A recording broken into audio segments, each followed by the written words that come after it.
अस्सलाम वालेकुम स्टूडेंट्स, कैसे हैं आप लोग? उम्मीद करता हूँ सब ठीक ठाक होंगे। आज जो हमारा टॉपिक है वो बेसिक कॉन्सेप्ट ऑफ सोशियोलॉजी से ही रिलेटेड है और इसको हम नाम देते हैं सोशल प्रोसेसेस का।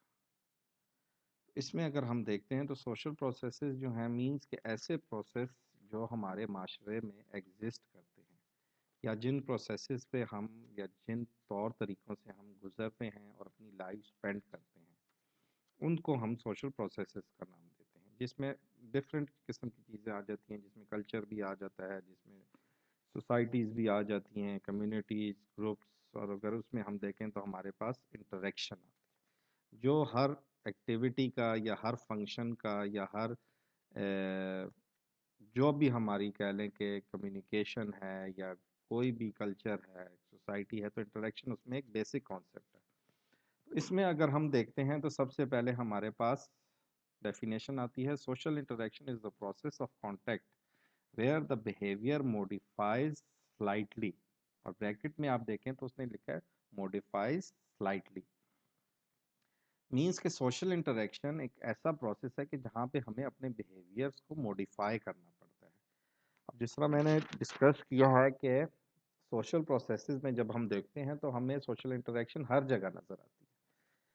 मतलब किसी भी पार्ट ऑफ फैमिली में या पार्ट ऑफ सोसाइटी में हम चले जाएं या इवन ग्रुप्स की हम बात कर लें तो इंटरेक्शन जो है वो बेसिक पार्ट आ जाता है, या कह लें कि इम्पॉर्टेंट या एक कंपल्सरी पार्ट है।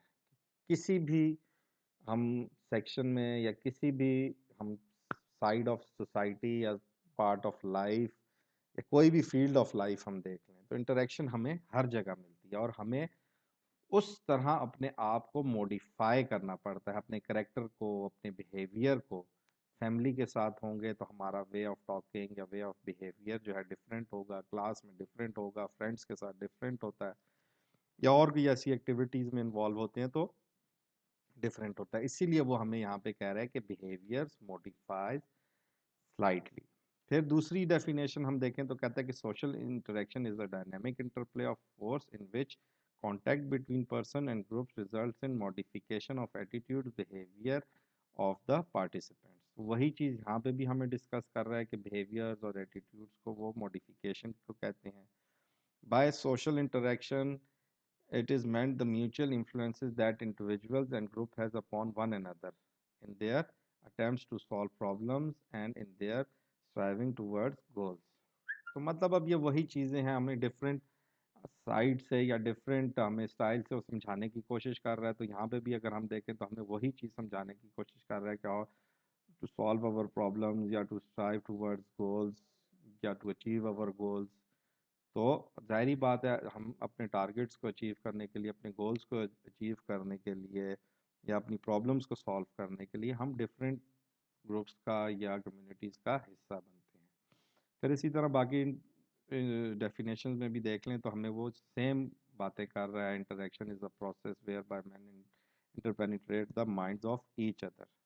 Social interaction refers to any tangible event that influences the overt and covert behaviour of the individual.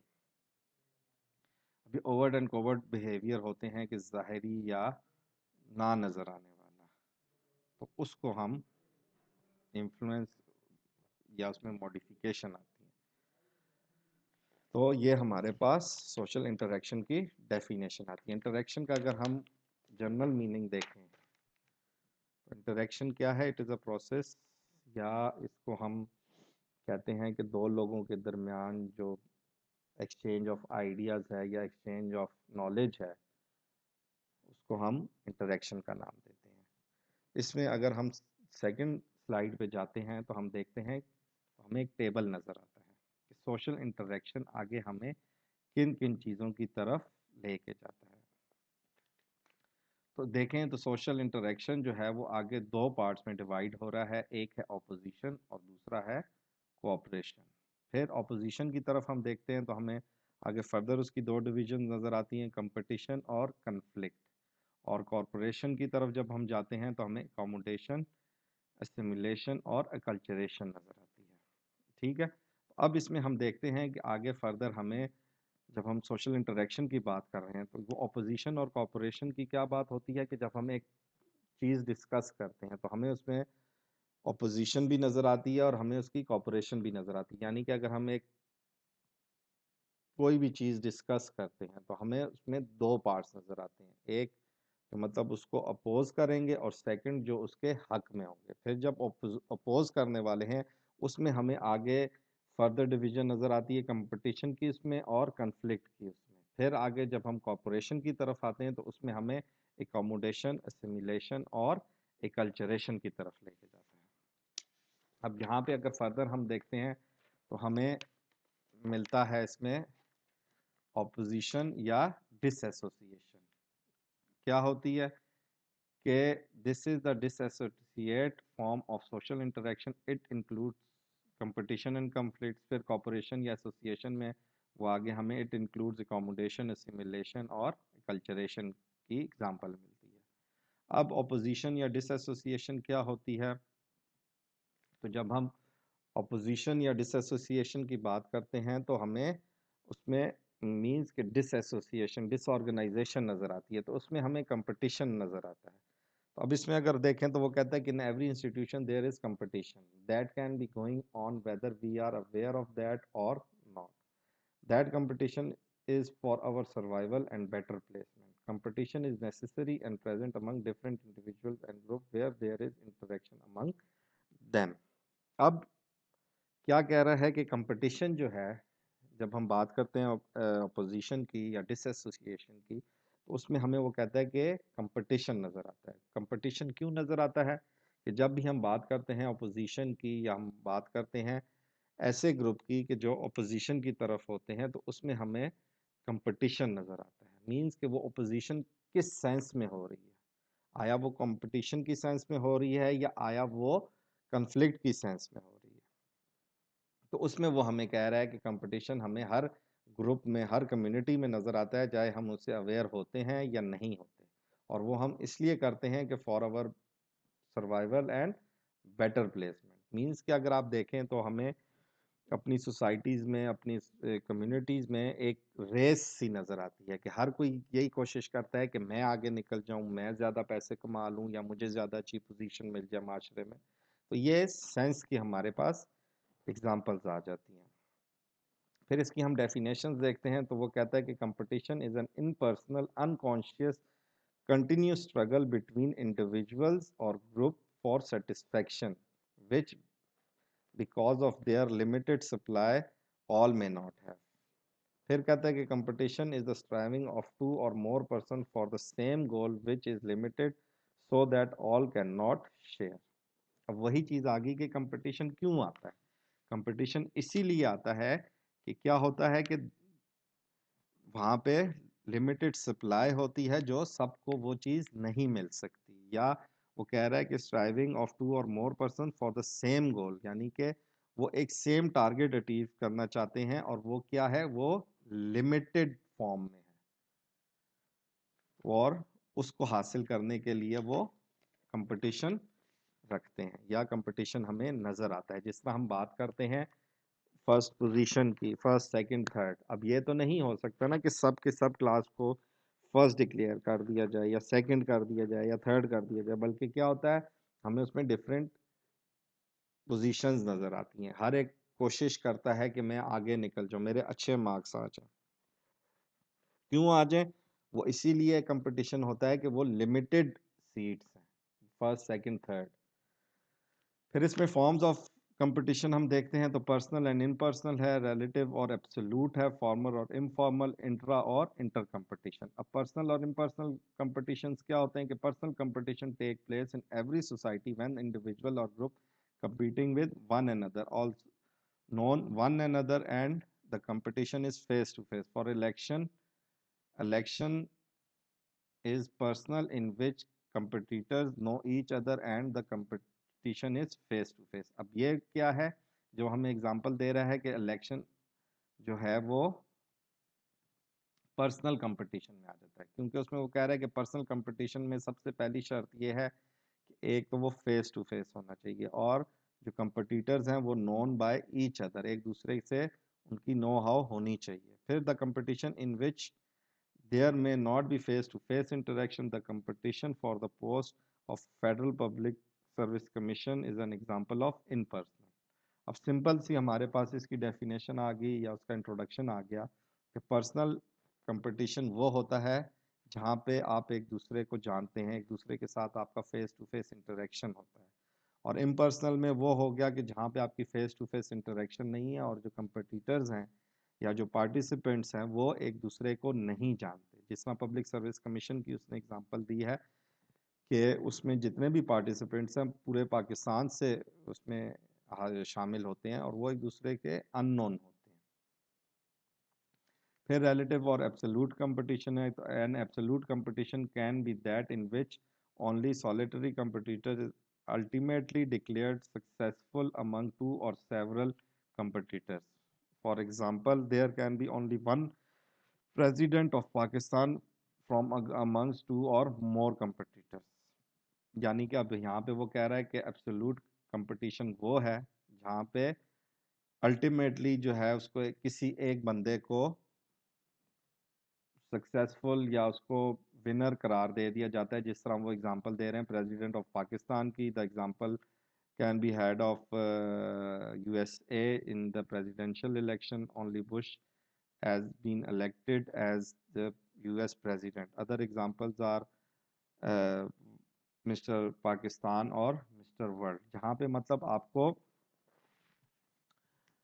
On the spot decision लेने पड़ते हैं या फॉरन कह लो डिसीजन लेने पड़ते हैं। और फिर रिलेटिव कंपटीशन में क्या कहते हैं, different from absolute competition. For example everybody is trying to get wealthy or rich, but one is not supposed to collect the wealth of the whole world or country. There are so many people who are rich, but competition is still continuous. मतलब absolute competition वो है कि जहाँ पे on spot या आपने मौके की मुनासबत से डिसीजन देना होता है, उसको हम एब्सोल्यूट कंपटीशन कहते हैं। और ऐसा कंपटीशन कि जो ऑन गोइंग रहता है, जिस तरह यहाँ पे वो बात कर रहे हैं everyone wants to be rich या वेल्दी, तो वो एक कंटिन्यूस प्रोसेस है। ऐसे कंपटीशन को हम रिलेटिव कंपटीशन कहते हैं। फिर फॉर्मल और इनफॉर्मल है, तो फॉर्मल में कहता है कि is that has structure rules and regulations, वो हमें फॉर्मल कंपटीशन होगा। और जहाँ पे हमें कोई रिटर्न रूल रेगुलेशंस नहीं है वो हमें इनफॉर्मल कंपटीशन नज़र आएगा। फिर इंट्रा और इंटर कंपटीशन आ जाता है। फिर द कंपटीशन दैट अकर, तो इंट्रा और inter group competition, the competition that occur with in the community is called intra group competition. This is with in the same village और community. और the competition that occur between communities group is called inter group. जिस तरह हम कहते हैं inter college या intra college competition, तो ये वही एग्जाम्पल है। फिर हमारे पास आ जाता है फंक्शंस ऑफ कंपटीशन। तो इसमें हम देखते हैं कि सबसे पहले जो है वो affect social structure, it affect social structure and also the pattern of culture, distribution of different groups and individuals are the outcomes of the competitive forces. यानी कि जब हम सोसाइटी में उसके स्ट्रक्चर को या पैटर्न को हम देखते हैं तो वो कंपटीशन की वजह से उसमें डिफरेंट अफेक्ट्स आते हैं। और डिफरेंट डिस्ट्रीब्यूशन ऑफ ग्रुप्स या इंडिविजुअल जब हम उसमें देखते हैं तो वो आउटकम होता है कम्पिटिटिव फोर्सेस का। मीन्स कि जब कंपटीशन की बात आ रही है उसमें जब हम डिवीजन देखते हैं या डिस्ट्रीब्यूशन देखते हैं या हम अपने सोशल स्ट्रक्चर में चेंजेस देखते हैं तो वो कंपटीशन की वजह होती है। जिस तरह हम इलेक्शंस की बात कर रहे हैं या इवन इंटर कॉलेज कंपटीशन या इंट्रा कॉलेज कंपटीशन में देखते हैं तो हमें डिफरेंट टीम्स या डिफरेंट ग्रुप्स नज़र आते हैं। फिर inventions and efficiency. Invention and efficiency in every field of social interaction has result from competition. The progress in material and non-material culture has been enhanced due to competition. तो simple see हमारे पास example है या एक discussion कह लो या एक result कह लो कि हमें अपनी सोसाइटीज़ में इन्वेंशन क्यों मिलती हैं, या जो हम बात करते हैं efficiency in every field of social life, तो उसमें हमें जो डिफरेंट टेक्नोलॉजी कह लो या उसमें हमें डेवलपमेंट्स कह लो, वो या रिजल्ट ऑफ कंपटीशन की वजह से है। फिर डेवलप democratic spirit.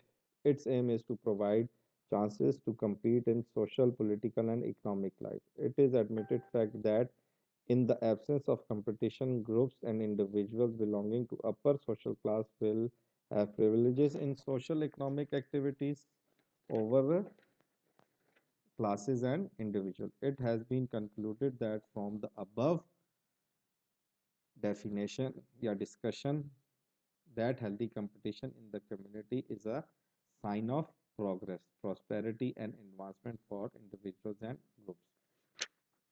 तो ये वही सारे फंक्शंस हैं या ये वही सारे रिजल्ट्स हैं या आउटकम्स हैं जो हमें कंपटीशन एक सोसाइटी में या एक कम्युनिटी में या एक ग्रुप में जब भी कंपटीशन होगा तो हमें ये डिफरेंट फंक्शंस नज़र आते हैं, जिसमें हम सबसे पहले बात कर रहे हैं इन्वेंशंस की, इफेक्ट्स की या develop democratic spirit.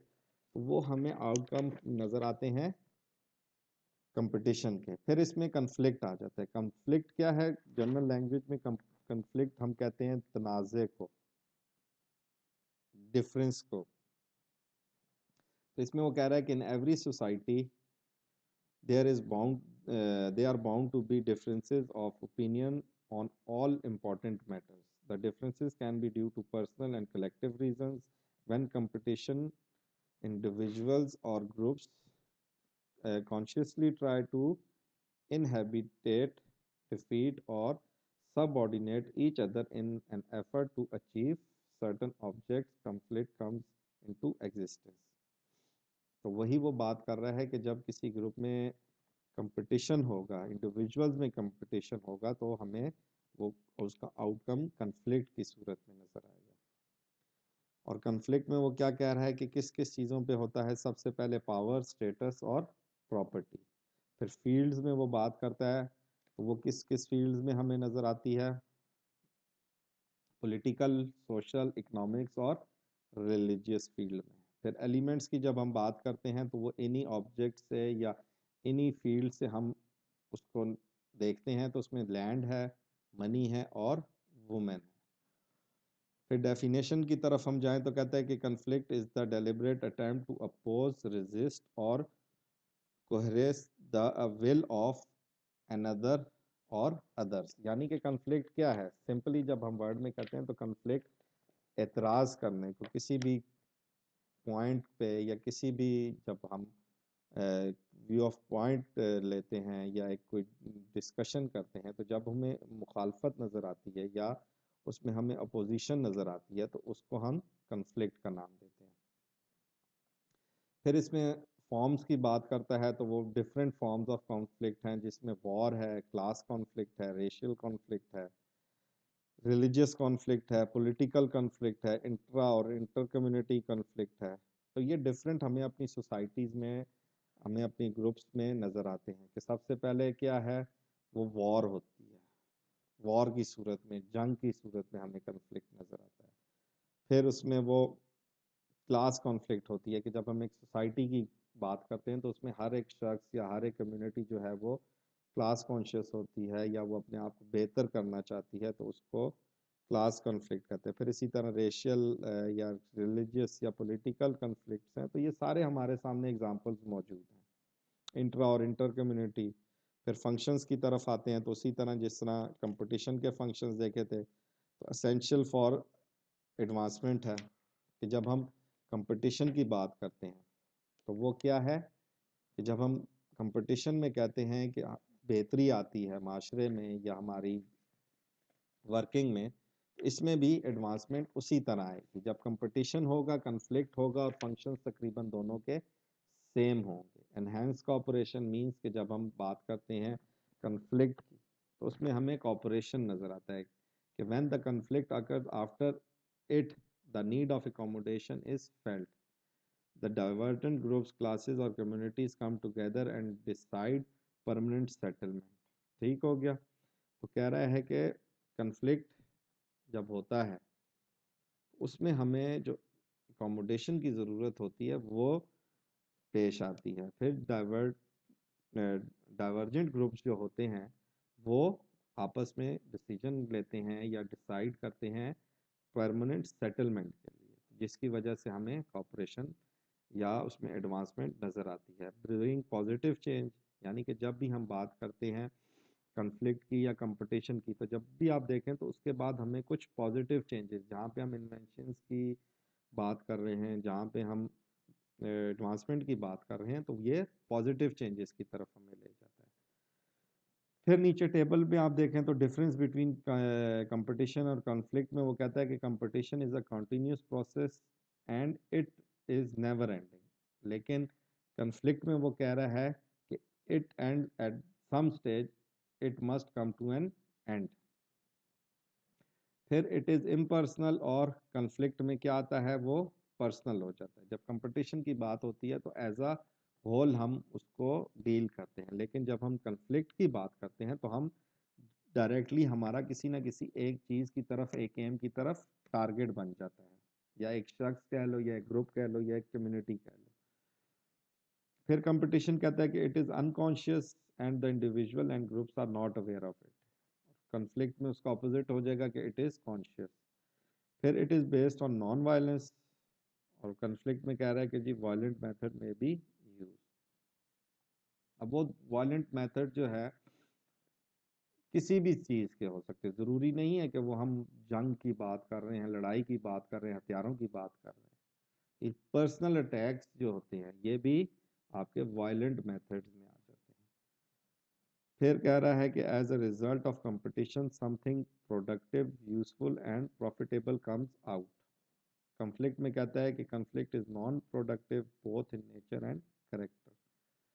Social norms are carefully observed and respected in competition, और social norms are not cared and respected. Competition में फिर कहता है कि इट एनकरेज हार्ड वर्क, और कॉन्फ्लिक्ट में कहता है कि it discourage hard work and progress.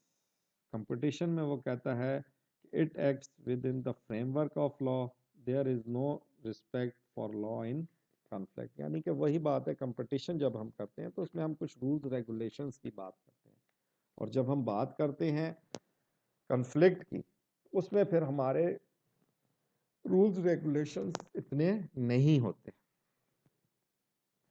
Clear हो गया यहाँ तक?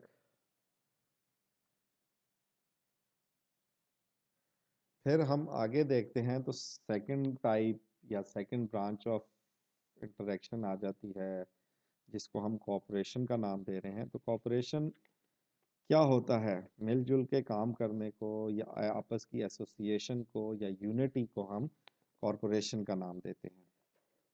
इसमें अगर हम डेफिनेशंस देखते हैं तो हमारे पास पहली डेफिनेशन आती है, the form of social interaction wherein two और more person work together to gain common ends.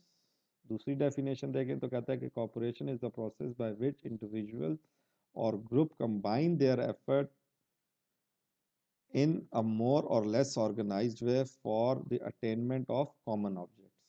तो मतलब डेफिनेशन से ही हमें पॉइंट क्लियर हो रहा है कि कॉपरेशन क्या होती है, कि it is a form of interaction. क्यों होती है वो इंटरेक्शन? जहाँ पे दो या दो से ज़्यादा लोग इकट्ठे काम करते हैं, या आपस में कोई ऑर्गेनाइजेशन बनाते हैं, या कोई एक सिस्टम बनाते हैं टू अचीव या गेन सम कॉमन गोल्स, कुछ ना कुछ हासिल करने के लिए, attainment of the common objects के लिए वो आपस में ऑर्गेनाइजेशन बना रहे हैं, या इंटरेक्शन कर रहे हैं, या वो एसोसिएशन बना रहे हैं। तो इसमें मतलब अगर हम देखें तो सिंपल हम वर्ड्स में कह सकते हैं कि cooperation is the combined and organised effort for the achievement of common objects, goals या टारगेट्स। फिर इसमें हम फॉर्म्स देखते हैं, जिस तरह हमने पीछे देखी थी डिसऑर्गेनाइजेशन में। उसमें हमारे पास इनफॉर्मल और फॉर्मल टाइप वही चीज़ आ जाएंगी कि फॉर्मल में हमारे पास फॉर्मेलिटीज़ का हम ध्यान रखते हैं, रूल्स रेगुलेशन का रखते हैं, और इनफॉर्मल में हम कोई रूल रेगुलेशन या रिटर्न हमारे पास कोई चीज़ मौजूद नहीं होती। डायरेक्ट एंड इनडायरेक्ट, तो उसमें कह रहे हैं कि व्हेन मोर टू और more individual jointly perform the same or similar job, for example agriculture, the farmers help one and other performing different job, harvesting, threshing, etc., which enables them to perform work effectively. This is direct corporation, जिस तरह हमने पीछे देखा था। और indirect में वो कहता है कि the direct incorporation take place when different individuals cooperate to perform different tasks for achieving the same object. As we find in different industries, the division of labor and tasks are achieving, and each one cooperate in the production of the same thing by performing different tasks. यानी कि direct interaction या direct जो form of corporation है वो क्या है कि वो लोग आपस में सेम जॉब करते हैं और एक दूसरे की उस जॉब में हेल्प करते हैं। जिस तरह वो एग्रीकल्चर की एग्जांपल दे रहा है, जिसमें हार्वेस्टिंग या थ्रेशिंग की एग्जांपल दे रहा है, तो उसमें जो फार्मर्स हैं वो एक ही टारगेट पे या एक ही टाइप ऑफ जॉब करते हैं। लेकिन जब वो इनडायरेक्ट की बात कर रहा है तो वो हमें डिफरेंट इंडस्ट्रीज की, उसमें हमें डिफरेंट डिवीजन ऑफ लेबर की बात कर रहा है कि जहाँ पे टारगेट तो उनका सेम है लेकिन उनकी जो टाइप ऑफ जॉब है या नेचर ऑफ जॉब है वो डिफरेंट है। फिर कॉम्पिटिटिव कॉपरेशन और कॉर्पोरेटिव कॉपरेशन, उसमें कह रहे हैं कि two teams while playing that is competing with each other also cooperates with each other by abiding rules of the game. तो इसको हम कॉम्पिटिटिव कॉपरेशन या कॉपरेटिव कंपटीशन कहते हैं कि जहाँ पे दो टीम्स आपस में खेल रही हैं और एक दूसरे के साथ वो कॉपरेट किस सेंस में कर रही हैं, by abiding rules of the game. फिर एंटागोनिस्टिक कॉपरेशन या कॉपरेटिव कॉन्फ्लिक्ट क्या होता है कि कॉपरेशन में exist between antagonistic groups. This type of cooperation is indispensable and both parties cannot exist without it. The union of employee has to cooperate on certain working conditions with the directors of an industry unit or employers. In political field, the antagonistic or opposition parties have to take coalition for establishing ministries or government in country. तो इसको हम cooperative conflict या antagonistic cooperation का नाम देते हैं। फिर इसमें फर्दर हमारे पास आ जाता है subordinate competition cooperation. There may be from the minority of subordinate group towards superior group. For example, Hindus in Pakistan, Muslims in के मतलब जो माइनॉरिटी ग्रुप्स होते हैं वो सबऑर्डिनेट ग्रुप्स होते हैं सुपीरियर ग्रुप्स के, जिसमें वो एग्जांपल दे रहा है कि जिस तरह पाकिस्तान में हिंदूज हैं या और माइनॉरिटीज़ हैं तो वो सबऑर्डिनेट कॉपरेशन की सेंस में होती हैं कि जिस तरह हम बात करते हैं माइनॉरिटीज़ इन पाकिस्तान की, तो वो जिस तरह इस्लामिक रिपब्लिक ऑफ पाकिस्तान है, एक ऑफिशियल रिलीजन है इस्लाम, तो हमें भी जो माइनॉरिटीज़ हैं वो अपनी ज़िंदगी या अपना वे ऑफ लाइफ उन्हीं तरीक़ों से गुजारना पड़ता है कि जो मेजॉरिटी या ऑफिशियल तौर पे चीज़ डिक्लेयर हुई हुई है उसी की तहत। ऐसी कॉपरेशन को हम सबऑर्डिनेट कॉपरेशन का नाम देते हैं। इफेक्ट्स में देख लो तो इंटीग्रेशन एंड चार्म आ जाता है, सिक्योरिटी आ जाती है, परपेचुएशन आ जाती है। फर्दर इसमें हमारे पास, तो ये हमारे पास इसमें फंक्शंस में इसका आ जाता है कि हम इसको क्या क्या इफ़ेक्ट्स इसके या फंक्शंस इसके परफॉर्म हो सकते हैं। तो जब हम इफ़ेक्ट्स की बात कर रहे हैं तो उसमें हमारे पास इंटीग्रेशन और चार्म होता है। मीन्स के कॉपरेशन की वजह से सेंस ऑफ यूनिटी पैदा होती है, वो जो मिलजुल के काम करने की सेंस है वो पैदा होती है कि जिस तरह हमें वो यहाँ पे एग्जांपल भी दे रहा है कि अगर कॉपरेशन सोसाइटीज़ में ना हो, कम्युनिटीज़ में ना हो, तो लाइफ क्या हो जाएगी, मिजरेबल हो जाएगी। और जब तक उसमें कोई चार्म नहीं होगा या इंटीग्रेशन नहीं होगी या कॉपरेशन नहीं होगा तो ग्रुप लाइफ जो है वो एक कॉपरेशन का ही आउटकम है। और जो कल्चर की हम बात करते हैं तो वो भी आउटकम ऑफ कॉपरेशन है। फिर इसमें सिक्योरिटी की बात आ जाती है, तो ज़ाहिर बात है जब हम बात करें इंटीग्रेशन की, चार्म की, यूनिटी की, तो हमें वो एक सेंस ऑफ सिक्योरिटी प्रोवाइड करती है। फिर परपिचुएशन की बात आ जाती है, तो वो क्या है, एक ऑन गोइंग प्रोसेस है कि जिस तरह वो ट्रांसमिशन ऑफ कल्चर की हम बात करते हैं, ट्रांसमिशन ऑफ ह्यूमन डेवलपमेंट की बात करते हैं, या हम सोशलाइजेशन की बात करते हैं, तो वो भी इफेक्ट्स में आ जाता है किसकी, कॉरपोरेशन की। फिर जब हम बात कर रहे हैं टाइप्स ऑफ इंटरेक्शन की, तो उसमें हमारे पास एक टाइप थी कॉरपोरेशन। फिर जब कॉरपोरेशन में हम फर्दर आगे टाइप देखते हैं, तो उसमें हमारे पास आ जाती है इकोमोडेशन। अब इकोमोडेशन क्या होती है, मीन्स टू इकोमोडेट या टू किसी भी चीज़ के साथ अपने आप को एडजस्ट करना, तो उसको हम इकोमोडेशन का नाम देते हैं। जिस तरह ये कहता है कि ड्यू टू वन रीज़न और other accommodation has become social feature. The parents accommodate their children even at the cost of sacrificing their own desires.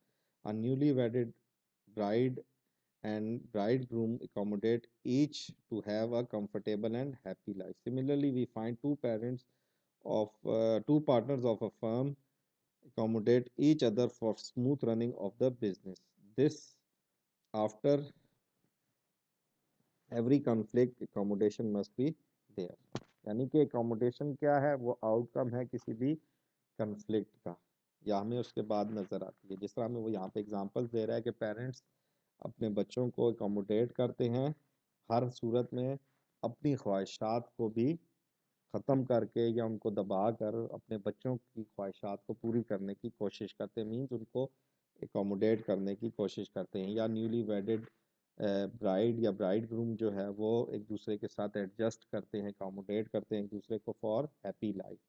या जिस तरह वो दूसरी एग्जांपल दे रहा है कि टू पार्टनर्स किसी भी फर्म के, या इवन एग्जांपल आप ले लो स्टूडेंट टीचर्स की, या और ऐसी आप डिफरेंट एग्जांपल्स ले लो। यानी कि अगर आपने कोई चीज़ ख़रीदनी है और आप उस शॉपकीपर को नहीं जानते, लेकिन क्या है, आप एडजस्ट करते हो अपने आप को और वो अपने आप को, ताकि आप लोगों की एक सौदा बन जाए या आप लोगों का जो वो बिजनेस है वो पूरा हो जाए। तो इसमें बेसिक रिक्वायरमेंट्स क्या क्या होती हैं कि there must be conflict. It refers to actual physical working together of conflicting individuals and groups. ambivalent behaviors, that is love and hate, coexist in accommodation. तो फिर डेफिनेशंस में आगे फर्दर हमें कहता है कि Smith defines accommodation as social adjustment. For example, adjustment of man to both natural and man-made environment. अब adjustment वो किस सेंस में कह रहा है, दोनों सूरतों में, बोथ मैन मेड एनवायरनमेंट या नेचुरल एनवायरनमेंट में अपने आप को एडजस्ट करने का नाम एकोमोडेशन है। फिर दूसरी डेफिनेशन अगर हम देखें तो वो कहता है कि in one sense accommodation is the basic of all formal social organisation. यानी कि एकोमोडेशन क्या है, वो बेसिक यूनिट है किस चीज़ का, किसी भी सोशल ऑर्गेनाइजेशन का। कोई भी जब आप ऑर्गेनाइजेशन बनाते हो या कोई भी सोशल स्ट्रक्चर बनाते हो, तो उसका जो बेसिक कॉन्सेप्ट है या बेसिक यूनिट है वो एकोमोडेशन है। फिर कहता है कि the term of accommodation refers particularly to the process on which man attains a sense of harmony with his environment. तो ये वो डिफरेंट डेफिनेशंस हैं कि जो हमें नज़र आती हैं कि कंपटीशन क्या होता है। कंपटीशन आम जुबान में हम मुकाबले को कहते हैं, टू रेस फॉर समथिंग। तो उस रेस फॉर समथिंग या उस मुकाबले में वो क्या कह रहा है कि ये एक प्रोसेस है जो कि कोई भी शख्स हासिल करता है, और उससे उसको मतलब उससे उससे क्या हासिल होता है, हार्मनी, उसको एक सुकून या उसमें एक अंदर सेंस ऑफ सेटिस्फेक्शन पैदा होती है, और वो कंपटीशन की वजह से होती है। फिर टेक्निक्स में वो कह रहा है या फॉर्म्स या टाइप्स ऑफ कम एकोमोडेशन में टेम्पररी और परमानेंट है, मेडिएशन या कंसिलिएशन है, आर्टिब्रिएशन है, और कॉम्प्रोमाइज रैशनलाइजेशन, ट्रूस, टॉलरेंस या विक्ट्री। तो ये इसमें हमें टेक्निक्स या फॉर्म्स ऑफ एकोमोडेशन बताने की कोशिश कर रहा है कि ये हमारी डिफरेंट फॉर्म्स ऑफ एकोमोडेशन आ जाती हैं। तो जैसा कि मतलब हम लोगों ने डिस्कस किया है कि एकोमोडेशन क्या है, कि ये आउटकम है कंपटीशन का या कन्फ्लिक्ट का। उसमें हम देखते हैं कि वो जब एकोमोडेशन होती है या तो वो परमानेंट होती है या वो टेम्पररी होती है। फिर इसमें सेकंड जो है वो मीडिएशन या कंसिलिएशन की बात आ जाती है। मींस कि जब हम दो ग्रुप्स की बात करते हैं, उन दो ग्रुप्स में जब कन्फ्लिक्ट या कंपटीशन होता है और जब उसमें थर्ड पार्टी इंटरवीन करती है या मुदाखलत करती है और वो एक फैसला करती है, मींस कि वो मीडिएटर्स का या कंसिलिएटर का रोल प्ले करती है और वो दोनों पार्टीज को मानना पड़ता है और वो एक पॉइंट पे आके उसका डिसीजन एक्सेप्ट कर लेते हैं, तो उसको हम मेडिएशन या कंसिलिएशन का नाम देते हैं। फिर आर्बिट्रेशन का नाम आ जाता है कि जहाँ पे दोनों पार्टीज जो हैं वो थर्ड पार्टीज के इंटरवीन करने पे जब वो कोई फैसला करती है तो वो उसको रिफ्यूज नहीं कर सकते, तो अपोज कर सकते हैं लेकिन उसको वो रिफ्यूज नहीं कर सकते। तो इसको हम आर्बिट्रेशन का नाम देते हैं। कॉम्प्रोमाइज करना मींस कि जब दोनों पार्टीज जो हैं वो कॉम्प्रोमाइज कर लेती हैं किसी एक पॉइंट पे आके, उसको कॉम्प्रोमाइज का नाम देते हैं। मींस कि उसको एंड ऑफ कंपटीशन या एंड ऑफ कन्फ्लिक्ट जब होता है और वो किसी पॉइंट पे आके कॉम्प्रोमाइज कर लेते हैं तो उसको हम कॉम्प्रोमाइज का नाम देते हैं। रैशनलाइजेशन मींस कि जब एक शख्स है वो किसी चीज़ में माजरत ढूंढ लेता है अपने लिए, या कोई अपने आप को रैशनलाइज कर लेता है, मींस एक्सक्यूज कर लेता है हर पॉइंट पे या किसी न किसी चीज़ पे आके, तो उसको रैशनलाइजेशन कहते हैं। फिर ट्रूस आ जाती है कि जिस तरह वो हमें यहाँ पे एग्जांपल दे रहा है कि स्टेट ऑफ नो वॉर या नो पीस, एक मुआहदा हो गया है या एक डिसीजन हो गया है या उनके दरमियान एक कॉन्ट्रैक्ट हो गया है, कि जिस तरह हम कश्मीर की एग्जांपल लेते हैं कि वो अब हमारे सामने ना तो एक वॉर जोन है ना पीस जोन है, बल्कि क्या है, वो ट्रूस की सेंस में हमारे सामने आ रहा है कि जिसमें हमें डिस्प्यूट भी नज़र नहीं आता और उसमें हमें कोई सेटलमेंट भी नहीं नज़र आती, तो उसको हम ट्रूस का नाम देते हैं। फिर टॉलरेशन आ जाती है कि live and let other live. Victory है तो जाहिर बात है जब दो पार्टीज या दो से ज़्यादा पार्टीज का आपस में कंपटीशन होगा या उनके कंफ्लिक्ट होगा, जब कोई एक शख्स या एक पार्टी उसमें से जीत जाती है तो ऑटोमेटिकली वो कंपटीशन या कंफ्लिक्ट जो है वो ख़त्म हो जाता है। फिर कन्वर्जन आ जाती है कि मीन्स आप अपना एक पॉइंट छोड़ के दूसरे पॉइंट की तरफ कन्वर्ट हो जाते हो, तो उसको हम कन्वर्जन का नाम देते हैं। फिर फर्दर इसमें हमें एसिमिलेशन नज़र आती है और लास्ट में हमें इसमें अकल्चरेशन नज़र आती है। अब एसिमिलेशन या अकल्चरेशन क्या चीज़ है, तो डेफिनेशंस जब हम इसकी देखते हैं तो एसिमिलेशन की हमें डेफिनेशन मिलती है। इसमें हम एसिमिलेशन में सबसे पहली डेफिनेशन देखते हैं तो वो कहता है कि the fusion of divergent habits, attitudes and ideas of two or more groups or societies into a common set of habits, attitudes and ideas. Assimilation is the fusion or binding of two previously distinct groups into one. Next definition देखते हैं तो it means two dissimilar individuals or group which becomes similar by removing their cultural differences is assimilation. Means कि जब भी हम बात करते हैं किसी दो ग्रुप्स की, दो कल्चर्स की, तो जहाँ पे हम बात कर रहे हैं, जो हमने शुरू में डायग्राम देखी थी, जो टेबल हमने देखा था, वो अभी मैं आप लोगों के साथ यहाँ शेयर भी कर लेता हूँ।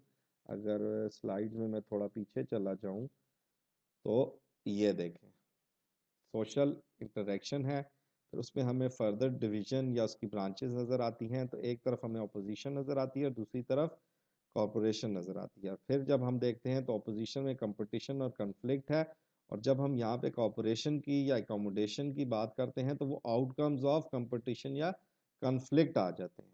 तो फिर उसी में जब आउटकम ऑफ कंपटीशन या कन्फ्लिक्ट की बात देते हैं तो उसी में ये हमारे पास सिमुलेशन भी आ जाता है, क्योंकि जब हम कॉरपोरेशन की बात करते हैं तो वो आउटकम्स ऑफ कंपटीशन या कन्फ्लिक्ट में आ जाता है। तो सिमिलरली हम उसको सिमुलेशन को भी आउटकम्स ऑफ कन्फ्लिक्ट या कंपटीशन का नाम दे सकते हैं। तो उसमें सबसे पहले क्या कह रहा है कि डेफिनेशंस में वो हमें बता रहा है कि it is the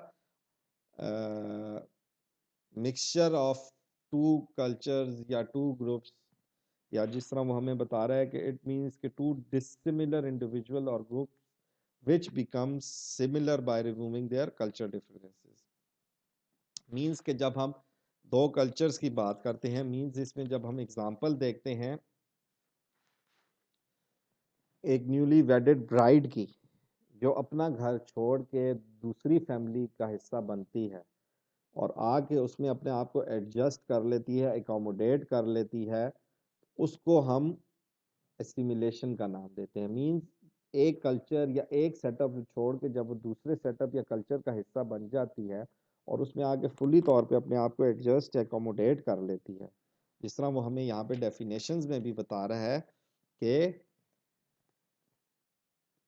two dissimilar individuals और ग्रुप्स विच बिकम सिमिलर, यानी कि जब वो दो ग्रुप्स आपस में मिलके सिमिलर बन जाते हैं, एक जैसे हो जाते हैं, by removing their own cultural habits या एटीट्यूड्स, तो उसको हम एसिमिलेशन का नाम देते हैं। तो इसमें हम फॉर्म्स देखते हैं, तो वो हमारे पास फॉर्म्स हैं उसमें in a broader sense, in a local sense.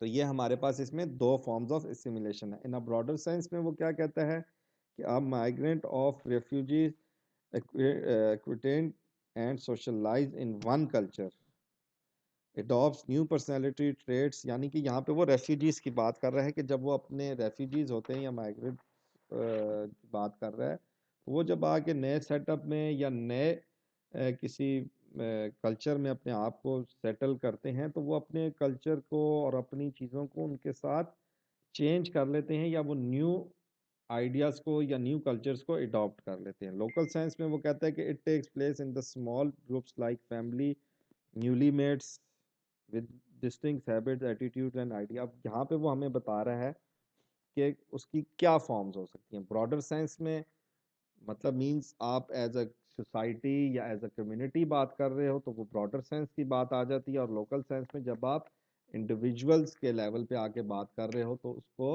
वो लोकल सेंस का नाम दे रहे हैं। फिर फैक्टर्स आ जाते हैं कि कौन कौन से फैक्टर्स इन्वॉल्व होते हैं, तो heredity and education, intimate social interaction, mass media और यंग पीपल। तो ये वो फैक्टर्स हैं कि जो आपकी असिमिलेशन के वजूहात बनते हैं, जिसमें हेरिडिटी एंड एजुकेशन है। मींस कि आपकी हेरिडिटी जो है उसमें कैपेसिटी है या education of individuals help more to assimilate in shorter period. Means कि अगर तो आपकी सकाफत में या आपके कल्चर में थोड़ी स्पेस है, एडजस्टमेंट कर सकते हैं, या एजुकेशन की वजह से हमारे उसमें एसिमिलेशन सोसाइटीज़ में जल्दी होती है। यंग पीपल मींस कि they are energetic, they know how to survive, या कह लो कि they easily can adjust with any group, उसकी वजह से होता है। फिर इंटीमेट सोशल इंटरेक्शन की वजह से होता है सिमुलेशन, और मास मीडिया की वजह से होता है। फिर इसमें ऑब्स्टिकल्स या हिंड्रेंसेस क्या होती हैं, प्रेजुडिस होती है, differences between two culture, status या शार्प कल्चर डिफरेंसेस। तो ये जो ऑब्स्टिकल्स हैं या जो फैक्टर्स हैं ये हम देखते हैं, तो ये हमें दोनों आपस में ऑपोजिट एक दूसरे के नज़र आते हैं। प्रेजुडिस है तो जब आपकी सोसाइटी में प्रेजुडिस होगी तो वो आपकी इजीली एसिमिलेशन नहीं होगी। डिफरेंसेस बिटवीन टू कल्चर, जब आप एक कल्चर में डिफरेंस पैदा करने लग जाते हैं स्टेटस की वजह से कि नहीं हमारा स्टेटस इस चीज़ की इजाज़त नहीं देता, या हमें सोसाइटी ये इजाज़त नहीं देती। और शार्प कल्चरल डिफरेंसेस, कि जब हम अपने कल्चर पे बहुत ज़्यादा इन टच होते हैं या उसमें डीप होते हैं, मतलब हम अपनी कल्चरल वैल्यूज़ को बहुत शार्प समझते हैं, उसकी वजह से सिमिलेशन हमारे सोसाइटी में नहीं होती। फिर इकल्चरेशन जो है, इकल्चरेशन में वो हमें बात करता है कि ये भी सिमिलर एसिमिलेशन की तरह ही है, लेकिन इसमें वो क्या कह रहा है, इसमें हमें वो सिंपली कह रहा है कि the एकल्चरेशन we mean the process whereby societies of different cultures are modified through fairly close and long continued contact, but without a complete blending of two cultures. Second definition देखो तो the emerging of two or more cultures ranging from accommodative arrangements to full assimilation or synthesis of culture. The acculturation is the entire sequence or process involved in contact and subsequent intermixture of the traits and patterns of two or more cultures.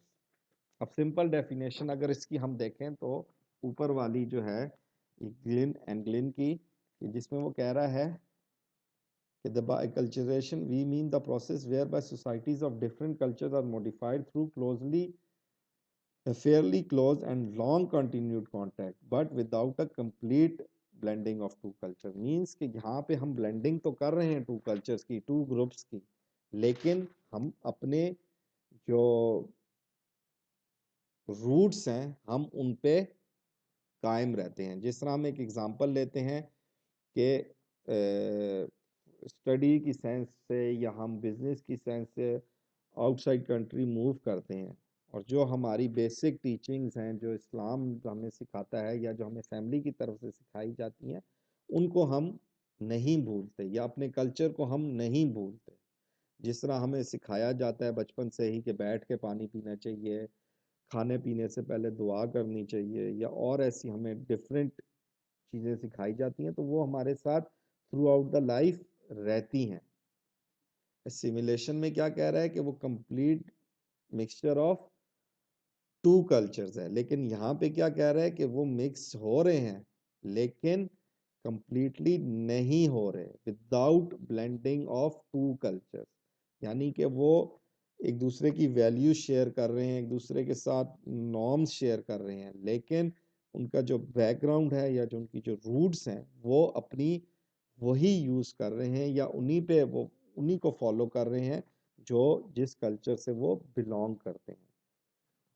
Means difference simple सा है कि simulation में हम totally जो है mixture of two cultures करके हम एक नए कल्चर को डेवलप करते हैं, लेकिन एकल्चरेशन में क्या है कि हम उसको फॉलो कर रहे हैं, हम दोनों को मिक्सचर कर रहे हैं, लेकिन हम अपनी उन रूट्स को, हम अपनी उन ट्रेडिशंस को या हम अपने नॉर्म्स को नहीं भूल रहे। फिर इसमें फैक्टर्स देख लो या कॉजेज देख लो, तो वो उसमें सबसे पहले टॉलरेशन आ जाती है, इंटीमेट सोशल कांटेक्ट आ जाता है, सोशल एक्टिविटीज़ आ जाती हैं। तो वही चीज़ जो हम एसिमिलेशन में देखते हैं, तो हिंड्रेंस में भी वही है, फिजिकल डिफरेंसेस आ जाते हैं, feeling of superiority and inferiority आ जाती है, और आइसोलेशन आ जाती है। तो ये हमारे पास इसके फैक्टर्स और हिंड्रेंसेस में आ जाती हैं कि इंटीमेट फैक्टर्स कौन से हैं कि जो कॉज बनते हैं इसके कल्चरेशन की। तो उसमें सबसे पहले टॉलरेंस है, इंटीमेट सोशल कॉन्टेक्ट्स हैं और सोशल एक्टिविटीज़ हैं, कि इनकी वजह से जो है कल्चरेशन हमारी सोसाइटी में जारी रहती है। और हिंड्रेंसेस क्या, रुकावट क्या क्या चीज़ें बनती हैं, तो उसमें वो फिजिकल डिफरेंसेस आ जाते हैं, जिस तरह वो बात कर रहा है, physical growth and skin features of immigrants considerably helps or hinders within the process. Feelings of superiority and inferiority आ जाती है, कि कमतर या अबतर होने की जो फीलिंग्स होती हैं, या आइसोलेट हो जाना, या एक बंदा है वो आइसोलेट हुआ हुआ है, तो उसमें कल्चरेशन मुश्किल होती है। कम आज का टॉपिक हम यहाँ पे ख़त्म करते हैं, और या यूँ कह लो कि हम जो चैप्टर हमने शुरू किया था, जिसको हमने नाम दिया था बेसिक कॉन्सेप्ट्स इन सोशियोलॉजी, जिसमें हमारे पास जो आज के टॉपिक्स हैं वो आ गए, जो लास्ट हमने क्लासेस की थी वो उसके टॉपिक्स आ गए। तो इसको आप एक अलग चैप्टर का नाम दे सकते हो, जिसको आप सोशल प्रोसेसेस का नाम दे लो या बेसिक कॉन्सेप्ट इन सोशियोलॉजी का नाम दे लो। तो ये हमारा चैप्टर आज फिनिश हो जाता है। नेक्स्ट चैप्टर जो हम इंशाल्लाह शुरू करेंगे वो होगा सोशल इंस्टीट्यूशंस का। इंशाल्लाह अब नेक्स्ट वीक से हमारी फिज़िकल क्लासेस भी शायद शुरू हो जाएं। तो कल का एक लेक्चर है वो इंशाल्लाह कंप्लीट करके तो उसमें हम इस तरह करते हैं कि हम जर्नल डिस्कस कर लेते हैं जो अभी तक हमने कोर्सेज कवर की हैं, जिसमें हमारे पास फर्स्ट चैप्टर आ जाता है इंट्रोडक्शन का। ये अगर आप अपने पास नोट कर लें तो अच्छा होगा। सेकंड आ जाता है सोसाइटी का। थर्ड आ जाता है हमारे पास कल्चर। फोर्थ आ जाता है बेसिक कॉन्सेप्ट्स इन सोशियोलॉजी। जो इंशाल्लाह अगला हम करेंगे वो होगा सोशल इंस्टीट्यूशंस का।